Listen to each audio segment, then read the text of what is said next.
Well, let's go, Brandon, and let's go, Chiefs. I know they lost in the preseason opener yesterday, but who cares? It's preseason. It doesn't matter. I know. John's all upset. Grumble. You get John on a Monday, never mind a Monday after a Chiefs loss, even in a preseason, and it's like, put the guard up. But why is it that this show has to continue to share the news with you, in case you missed it, that nobody else in media will? I just Googled Mark Donovan's name, of course, the team president, and nowhere can I find on Google his comments from yesterday's broadcast.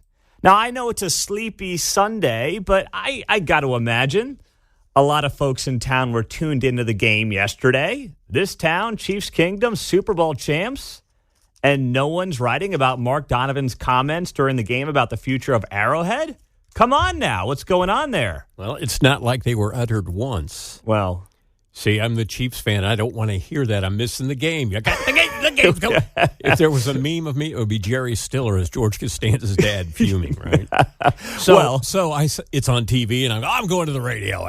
Grumble. Turn on the radio pretty soon. Hey, Mark Donovan's in the booth. So he was at the radio, too. So Mark Donovan was following you is what you're telling me I'm here. just saying he was on TV and radio, so if people missed it, well, you know. They may have missed it. I don't know why the media didn't cover it. Right. But what I will add here is that, doing what we do here, I'm not going to break down a preseason game for you. I don't care one bit. I mean, I care about the Chiefs. I don't care about how Patrick Mahomes looked in a preseason game. He played one series. It's going to be okay. Don't freak out about it.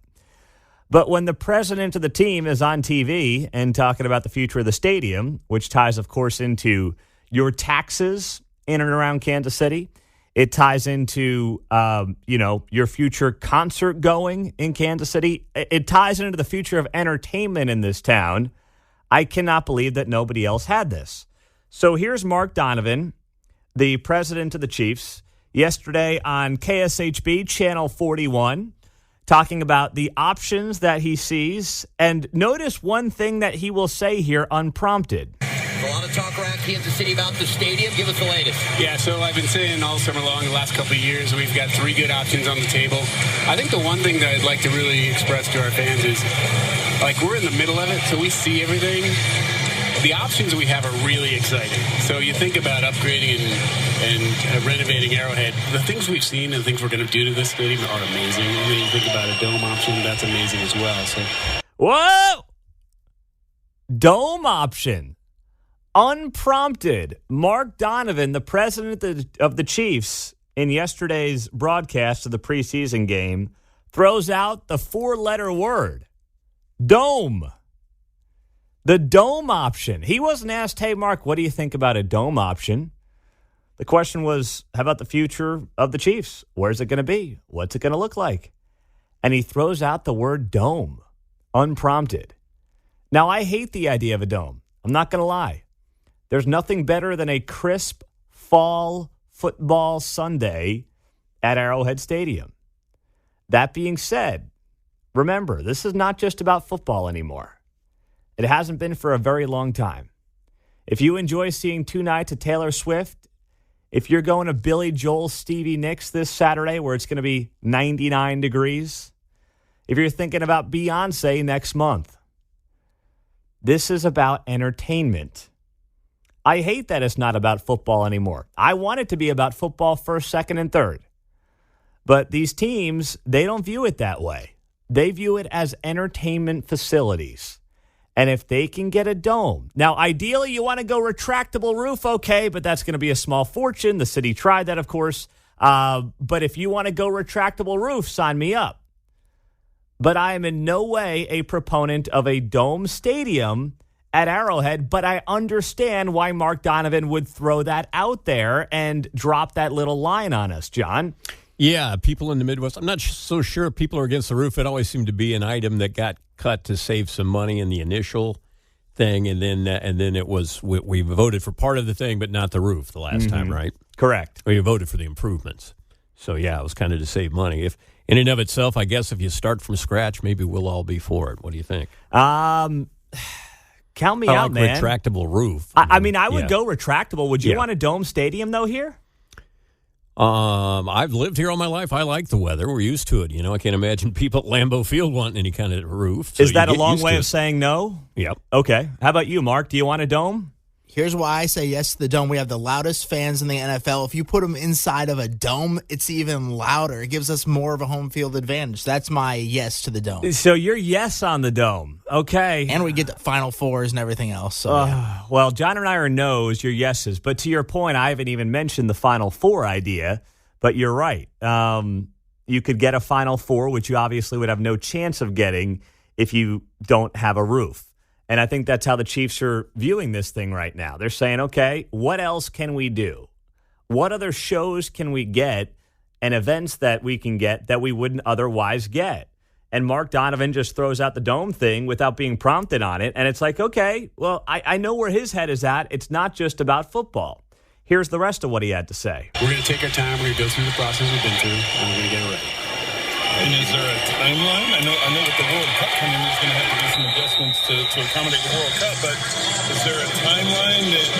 Yeah, it's a tricky question. So timeline is affected by a couple things. One is the Royals, obviously, what they do, and we're working very closely with them, but it impacts us. Yeah. And then secondly, the World Cup, we've got to do $50 million, $40 million of renovations to the stadium as it is to get ready for 26.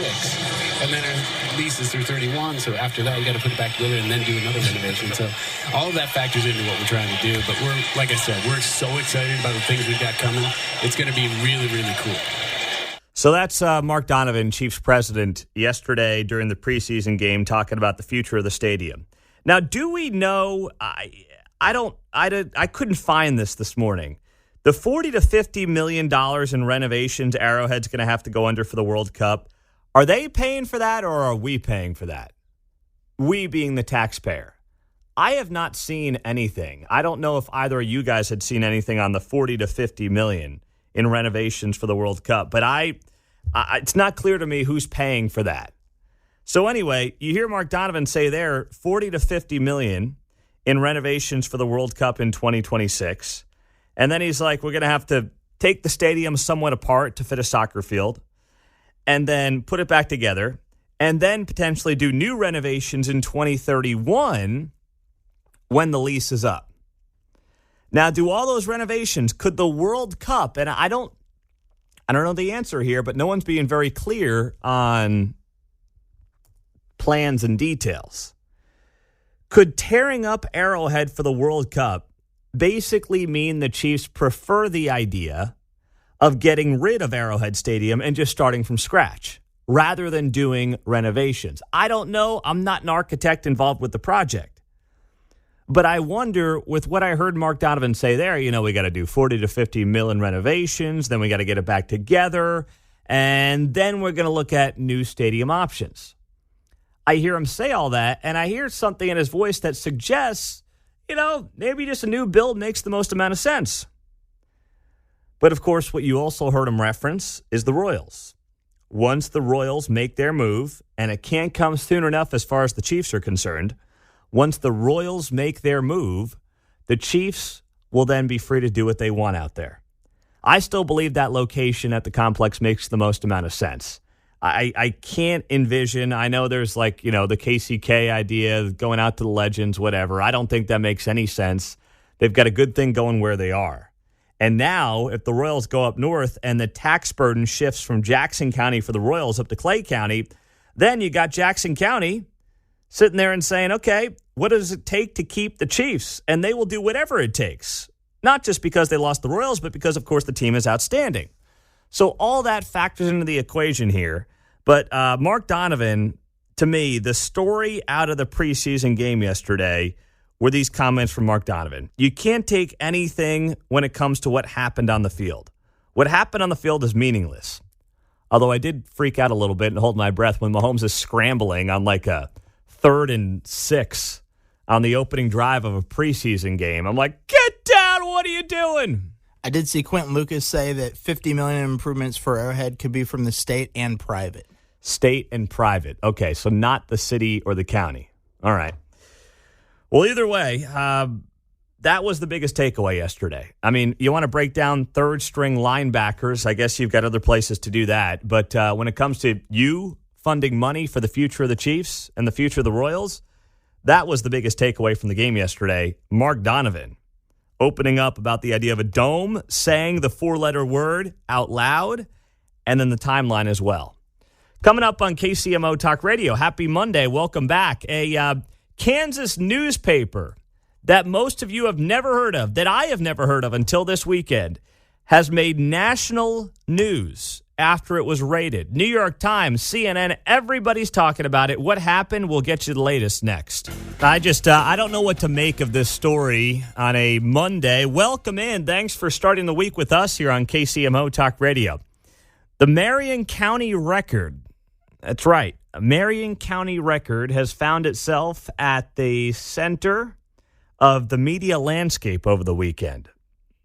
Who would have ever seen that coming? Marion County, look it up on the map, is, northwest of Wichita. Got about 2,000 people there in Marion, 1,922 to be exact. They got a decent local county paper.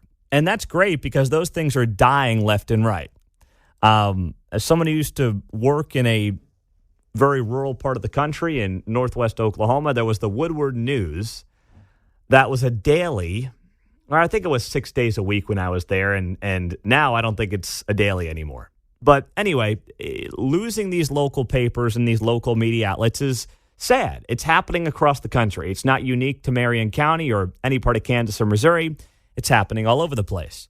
So when you got a solid local county paper in a small rural county, they can be gems. It takes a lot to keep the doors open, but they're able to do it. So the Marion County Record was raided in the last couple of days. Now, this story gets a little bit into the weeds. I'm going to try to explain this as simply as possible because the allegations are flying from both sides as to why this raid took place. And I'm going to share with you what the mainstream media angle has been here. And I'm sympathetic to that angle if it turns out to be true. I'm sorry, I can't take the Kansas City Star, the New York Times, and CNN. When they're all lined up in one direction, I'm skeptical.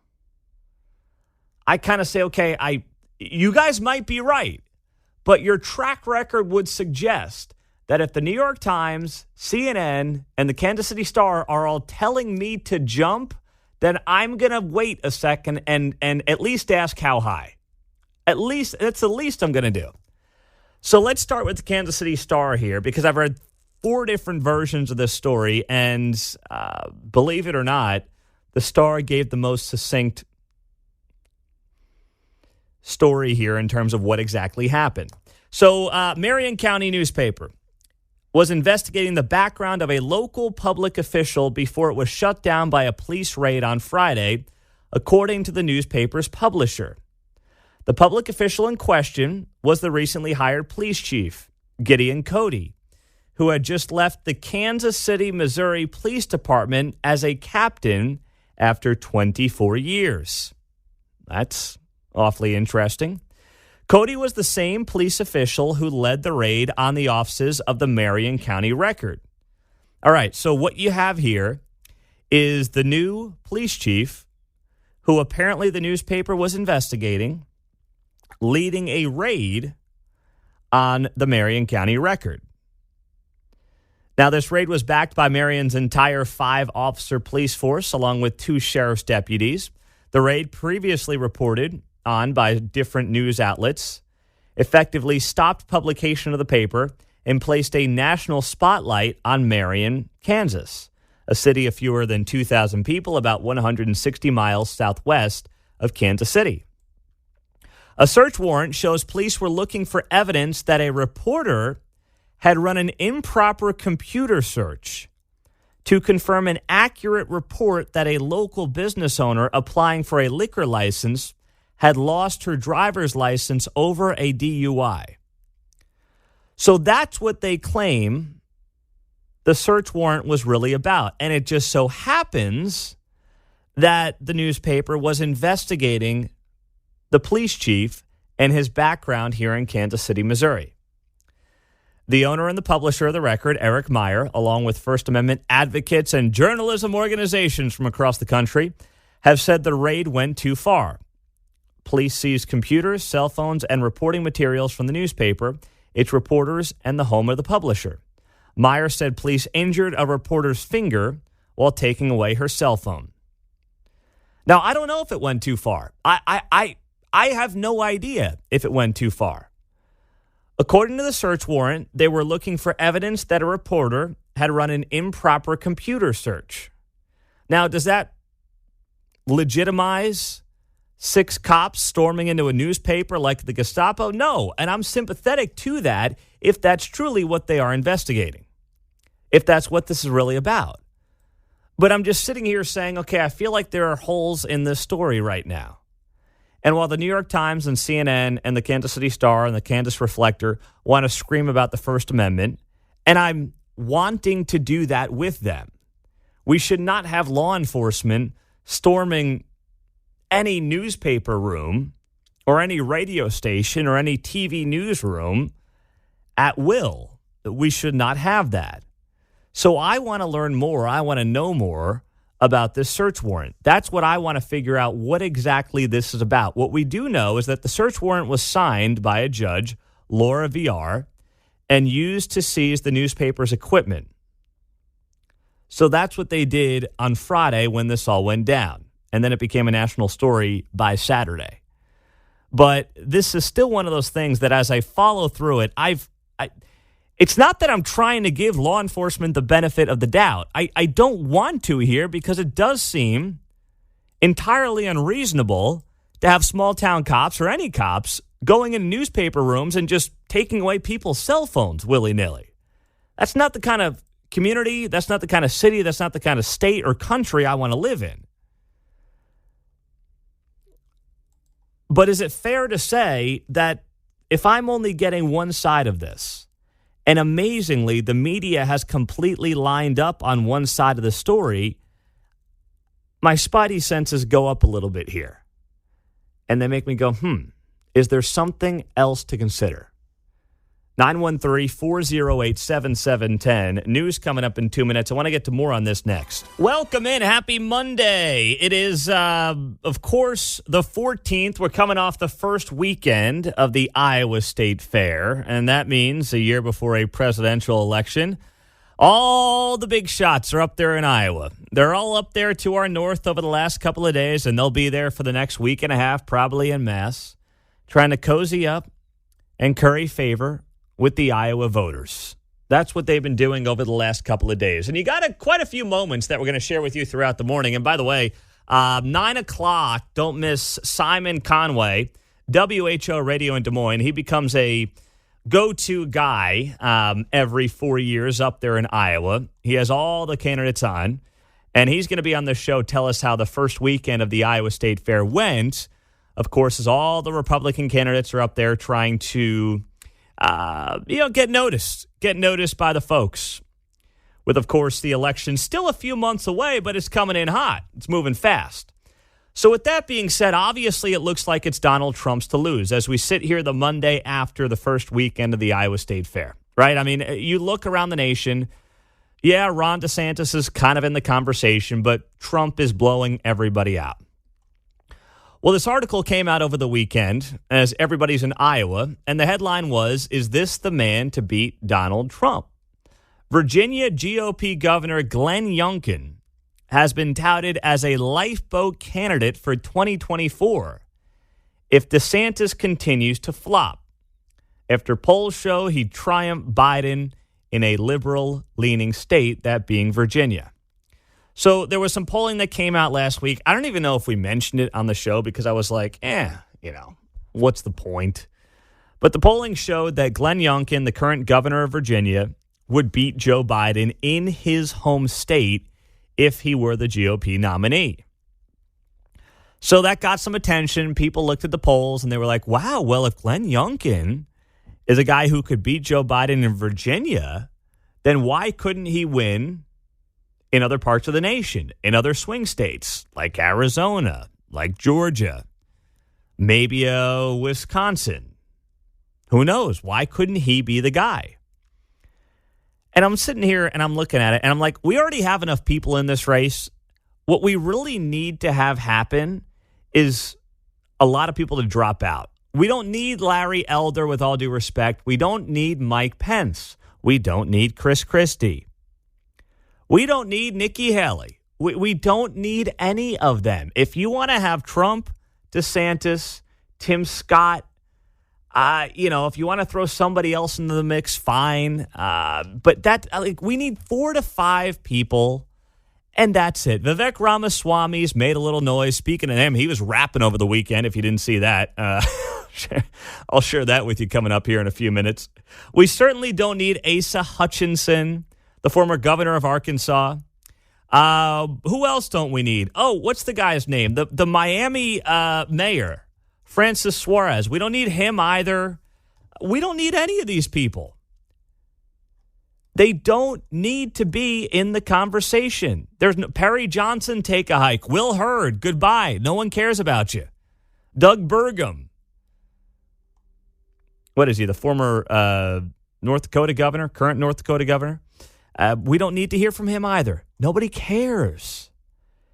Take 4 to 5 people, put them on a stage, and then let the chips fall where they may. That's it. That's all that should matter here. We don't need to go to the well of Glenn Youngkin right now. The biggest problem, if you're one of those people who's like, I'm sick of Trump, it's time to move on. I'm not saying DeSantis has done a good job. He has not done a good job. It has been very, very unimpressive, the job that he has done thus far in the campaign trail. And he's been stiff. It's been awkward. It's been clunky. They've already fired a bunch of people. Like, nothing about it's been good. But I'm not going to sit here and say, well, you know what? Let's go Glenn Youngkin. No, can we get 4 to 5 people and then whittle it down? And then actually see where things go from there in the polling. That's what should be happening right now. And frankly, I'm not sure if Glenn Youngkin gets in, that does anything. As long as Trump's got 50%, then nothing else matters. Right? And maybe Trump sheds some of that, but I'm not seeing a lot of people moving on this thing right now. I know it's early, but just based on my anecdotal experiences, I'm not seeing a lot moving. Meantime, I mentioned one of the other candidates, Vivek Ramaswamy. So this is a chance for politicians over the weekend at the Iowa State Fair to get up there on the stump and talk about why they should be considered to be the next president of the United States. And Vivek Ramaswamy, who, by the way, is well-spoken, does a nice job connecting with regular people, smart guy. He's certainly done more with less than almost anybody in the field right now. He's a young guy. He's under 40. He's really latched onto the Trump populism train in large part. He's worth hundreds of millions of dollars, tech entrepreneur. He's done very well for himself, lived the American dream. Respect his story. Don't think he's going to be the nominee or anywhere close to it, but respect the story. So over the weekend, he was rapping to Eminem in Iowa in this now viral clip. Take a listen. He opens his mouth, but the words won't come out. He's choking out. Everybody's joking now. The clock's run out. Time's up. Over. Plow. Snap back to reality. Up there goes gravity. Up there goes gravity. He's so mad, but he won't give up. Daddy, he won't back to he knows he's so mad. All right, there's Vivek Ramaswamy doing his best Eminem at the Iowa State Fair. A lot of people are mocking him and knocking him. I'm not going to do that. You want to talk about getting outside your comfort zone? I thought Vivek Ramaswamy did a fine job rapping to Eminem. I'm listening to Vivek Ramaswamy get up on stage in front of a bunch of Iowa voters and rap to Eminem. And everyone's mocking the guy and say, oh, what a fool. What's he wasting our time? I respect that. Fine, it's not going to get him my vote. But you know what? He's outside the box. He's outside his comfort zone. And he spent a minute rapping to Eminem. Get over yourself. Maybe the GOP should learn to have a little more fun once in a while. What do you think Trump has brought to the table? For all of Trump's issues, he brings a little fun once in a while. And that's what Vivek Ramaswamy did right there, John. He was like singing a song that maybe from his youth, right? Yeah. And I use sing, but you rap it, right? He's just going along. It's not like he made it up. He's talking about himself and throwing it down about Christie and Trump, number one, right? That's a good point. And number two, you can't accuse him of cultural appropriation. Yes. Since Eminem's white, Marshall Mathers. Yeah, I mean, so Vivek is like 37, 38, so this song came out in 2002, so he was, a teenager. This is like Trump singing Sweet Caroline or something. I don't know. I go around and do 8-minute versions of American Pie by Don McLean. It clears out the house. Oh, gosh. I give Vivek an A for effort. I like what he did there. I've been to the Iowa State Fair many times, and I've had a few adult beverages and wrapped some M&M myself on the way to the Butter Cow. So I've been there, done that. So what you're telling me is Vivek Ramaswamy stole your idea, Mark. Hey, it's all right. I mean, he's fine. You were rapping to Eminem before it was cool to rap to Eminem, right, John? Mark's just saying, when in Rome. When in Des Moines. When in Des Moines. Atmosphere up there. Oh, gosh. 913-408-7710. There is a song that apparently has gone viral over the weekend. I was just alerted to this. It's taken the internet by storm. And it's really connected with folks who are against the current administration. We'll tell you what that is, all coming up on KCMO Talk Radio. Can we agree that social media has mostly been a net negative for us as a society? We on the same page there? That being said, once in a while, I get encouraged by how social media cuts through the mainstream establishment gatekeepers of our society. And we got an example of that over the weekend. Mark just flagged this song to me early this morning. It's a song that's become a hit, gotten millions of views. It's by a no-name guy out of Virginia. His name is Oliver Anthony. Well, he was a no-name guy. In the last couple of days alone, he's gotten tens of millions of views on this song that he put out called Rich Men North of Richmond. Now, I got a little bit of the song here I'll play for you, but it's essentially a song that torches lawmakers in Washington, D.C. for turning their attention away from the working men and women of America. And you got a minute of that song, Mark, we can just play for folks? Because I haven't even heard the song.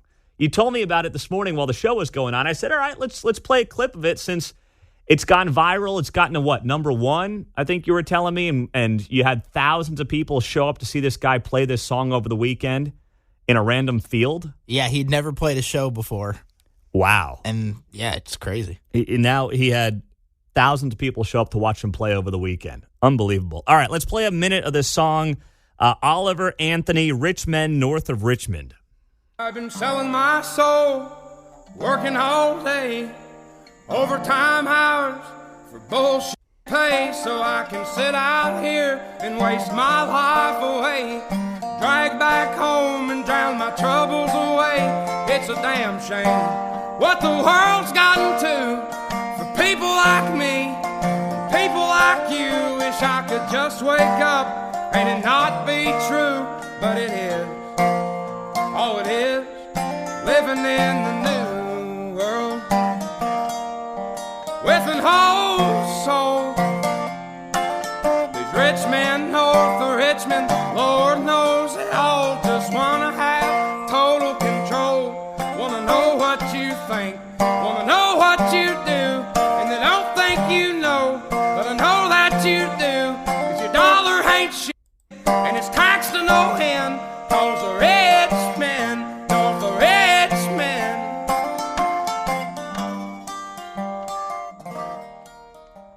All right, that's it. Rich Men North of Richmond. Not my kind of music necessarily by Oliver Anthony, but for a guy who's been writing songs, no relation, by the way, right, John? Is that fair? Yeah, that'd be fair. Okay, no relation to John Anthony. Mm-hmm. Okay. But I just want to confirm that, got to check. Oliver Anthony started writing music in 2021. He started posting these on YouTube, and now he's got this hit that has been viewed millions of times since he put it up on YouTube 1 week ago today. That's the kind of stuff that can come out of social media that is positive, because let's be honest, if you had the gatekeepers of media a generation ago, they would never allow this song to get out there, to get attention. They wouldn't let this song see the light of day. I mean, this guy might be playing in bars around Virginia and the Carolinas, but, he might have a little local following.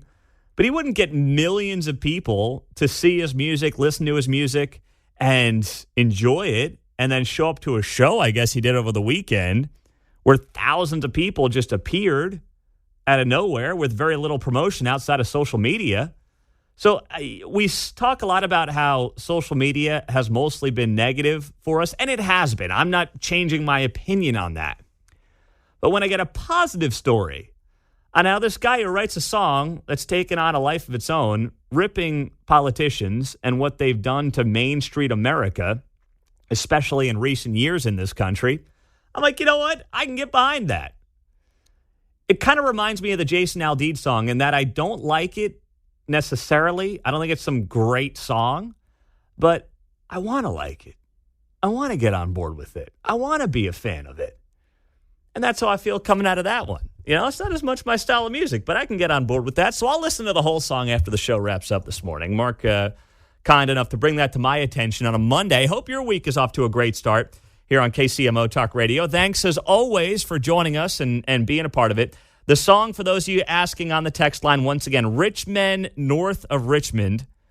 The artist's name is Oliver Anthony. He's got a pretty darn good story as well that we'll be sharing with you throughout the morning. He was 30 days sober when someone reached out and asked him to come record a song for his YouTube channel. That song was Rich Men North of Richmond. Within days, the song had gone viral on social media. Pretty damn impressive stuff. Coming up, The Good, the Bad, and the Ugly is 15 minutes away. Do not miss that. How about changing the name of Troost? The latest on that, courtesy of the mayor of Kansas City. We'll get to it next on KCMO.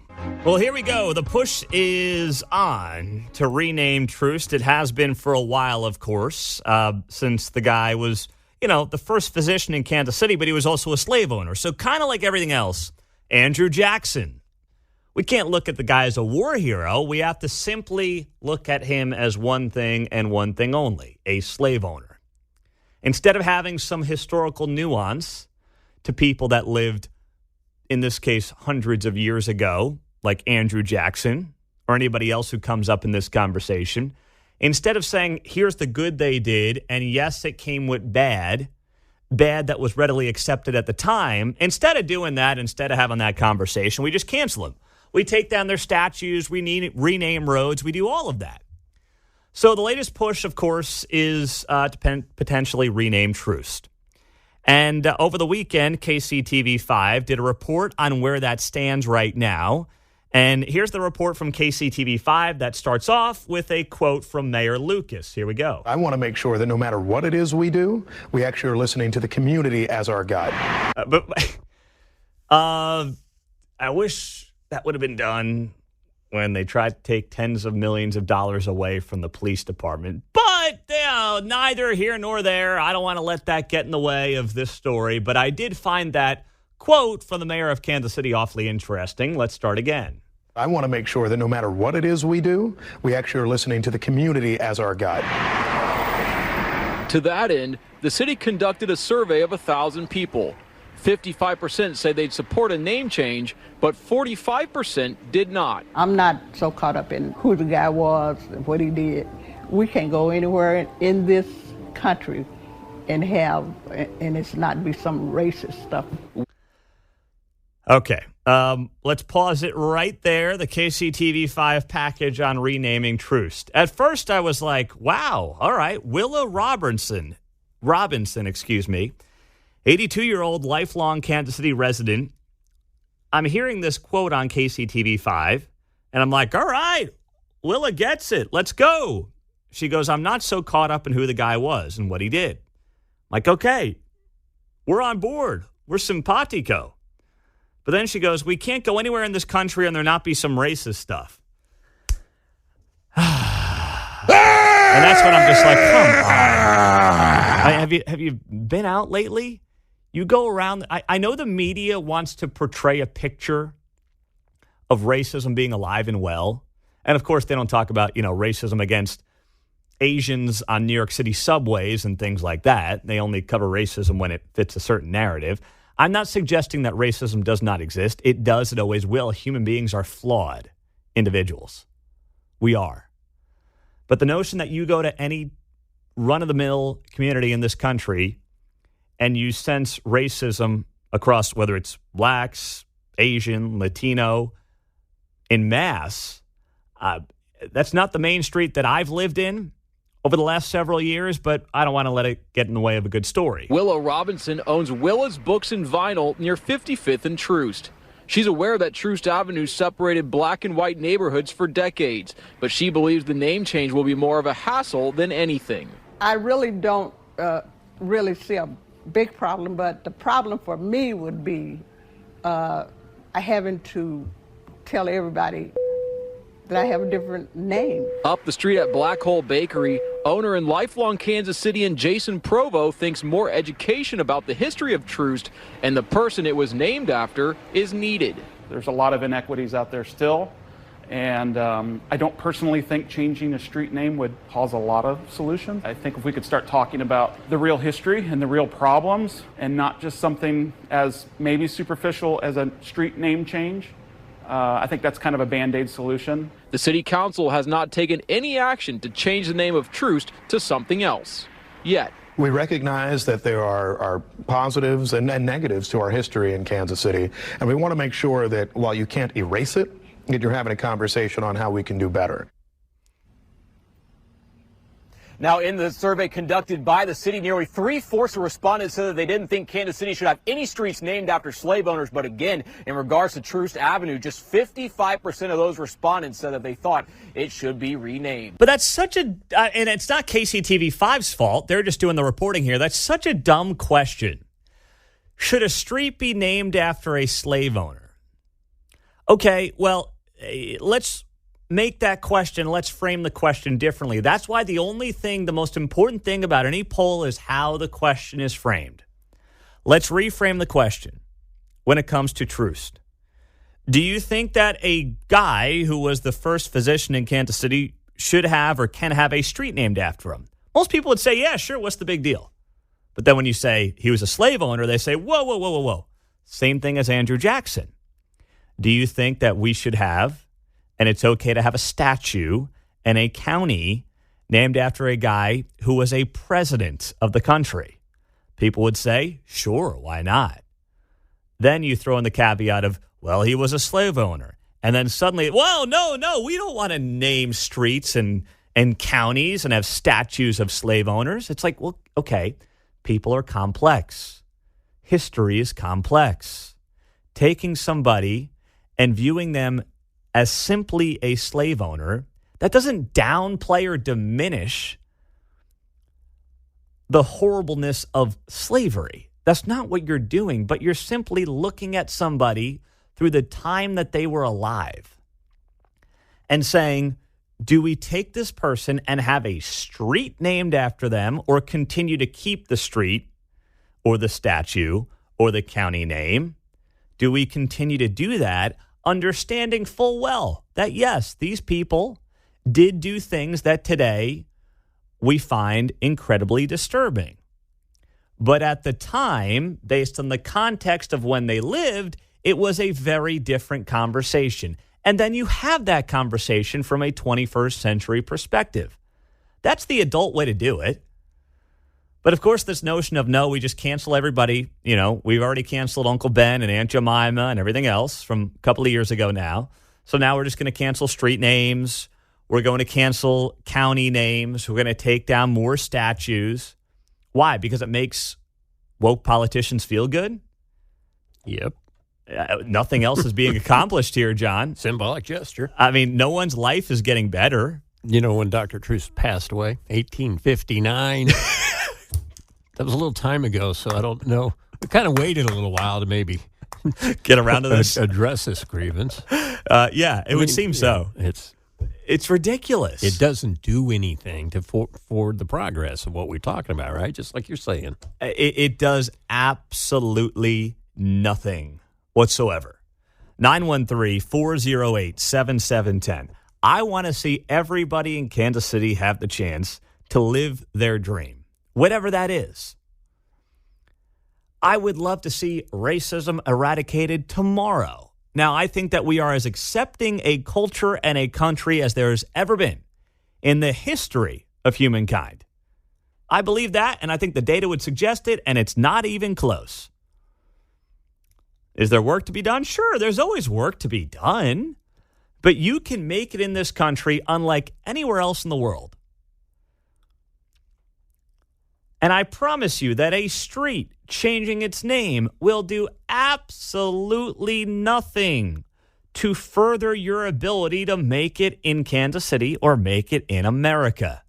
Just like taking down Andrew Jackson's statue will do absolutely nothing. These are symbolic gestures. That's all they are. They will make politicians feel good about themselves. They will be able to, put it on their little mailers when they're running for re-election. Took down Andrew Jackson's statue. Voted to change Troost. But look at what happened to the Paseo. The people didn't want it. And then what happened? Then they had to reverse it back. Unbelievable stuff. Pete, what about a petition for the Commanders to change their name back? Has there been almost 1 million signatures on that? I don't know. That's a private. Here's the thing. That's a private issue through the NFL. So that's completely different than something being done through the public. It's totally different than the taxpayer having a say in changing the name of a street, right? Because as the lady pointed out, the business owner pointed out in that KCTV5 package, you got to change your listings. You got to change your business cards. You got to change everything. You're mailing it. You got to do it all. And is that worth the headache to appease people who don't live on Troost, who don't work on Troost, and who don't have businesses on Troost? But maybe get themselves a little 2-minute interview on Woke 41 Action News or a little quote in the Kansas City Star, please.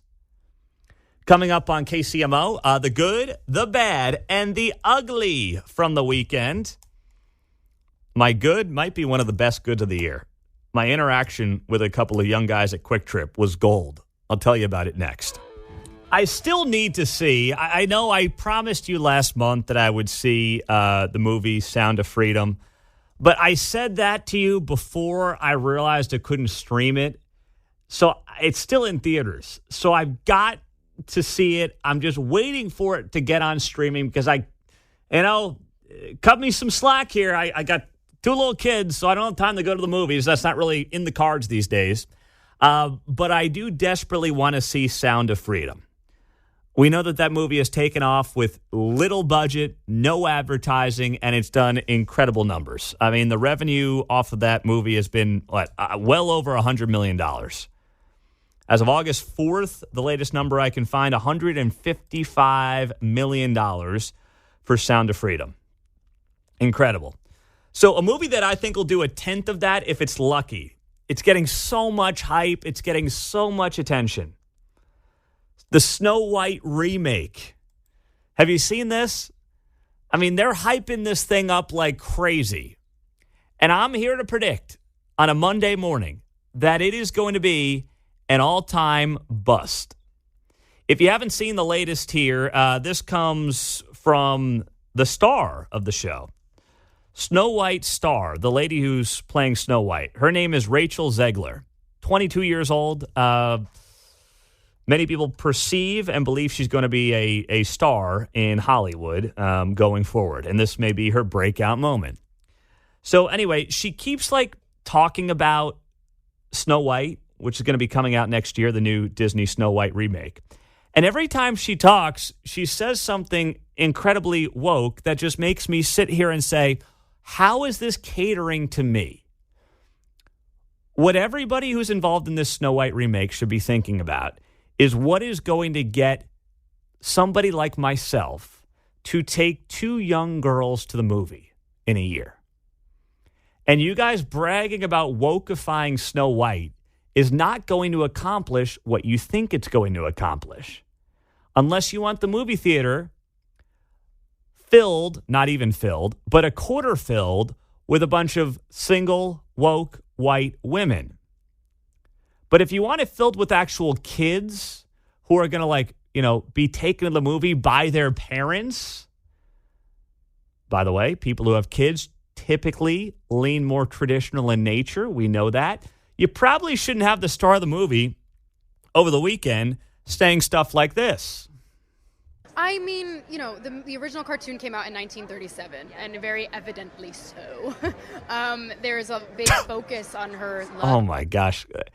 I'm 8 seconds into this. Please try to come across more unlikable than Rachel Zegler in 8 seconds than she just did right there. Story with a guy who literally stalks her. Yeah. Weird. Super weird. So we didn't do that this time. So no prince or a different kind of prince? We have a different approach to what I'm sure a lot of people will assume is a love story just because, we cast a guy in the movie. Right. Andrew Burnap, great dude. Yeah. It's one of those things that I think everyone's going to have their assumptions about what it's actually going to be, but it's really not about the love story at all, which is really, really wonderful. And whether or not she finds love along the way is anybody's guess until 2024. All of Andrew's scenes could get cut. Who knows? It's Hollywood, baby. Oh, my gosh. I mean, is there a worse spokesperson for this movie coming out next year? I'm going to say no. I'm going to agree with you there. I'm going to wholeheartedly roll with that assessment, John. I saw this clip last night, and I asked Kate, I said, do you remember Snow White? Because I don't. It wasn't really one of three boys. Snow White was not a big hit. I said, do you remember? I said, can you just recap Snow White to me? So she recaps it in 30 seconds. I said, no one was stalking anybody in Snow White? No. What do you mean stalking? I mean, the guy, the prince. Nobody was stalking Snow White? No. I mean, he was her love interest and later became her husband. There was no stalking going on. I'm like, okay, so explain this clip to me where the star of Snow White coming out next year is bragging about how the movie is not like it originally was made in 1938 because this dude was stalking Snow White. What it doesn't even make sense. I don't even understand the question. What do you mean stalking Snow White? Yeah, apparently, according to the star of the movie, Snow White was being stalked by this guy, John. Hashtag creeper. Yeah. Right. Hashtag me too. I mean, we no. If you think that parents like myself are going to take the girls to see Snow White, when this is the person that you're putting out on media to brag about the new version of Snow White, hard pass. Know your audience, right? Whether it's Bud Light or Disney remaking Snow White. Know your audience. When you don't know your audience, that's how you end up with colossal disasters like Bud Light and like what I predict Snow White's going to have in 2024. That's right. I mean, Snow White should be about her checking her privilege, slaving some 7 individuals. Yes. And can you even call them dwarfs anymore? No, we cannot. I think that word has been outlawed as well. Pete, the new Snow White seems like a Mel Brooks parody. Oh, gosh. Could you imagine? Speaking of Mel Brooks, could you imagine? Just think about if Blazing Saddles came out today, the meltdowns that would ensue across Hollywood. You couldn't do it. There would be a SAG-AFTRA strike before the movie was even put out. Think about how far we've come. From satire and parody to now this Snow White remake done by Disney that they're bragging about months before it comes out. They have completely missed the mark, and they are going to completely miss the mark. Hey, where are the white women at? Oh, gosh, you got to love it.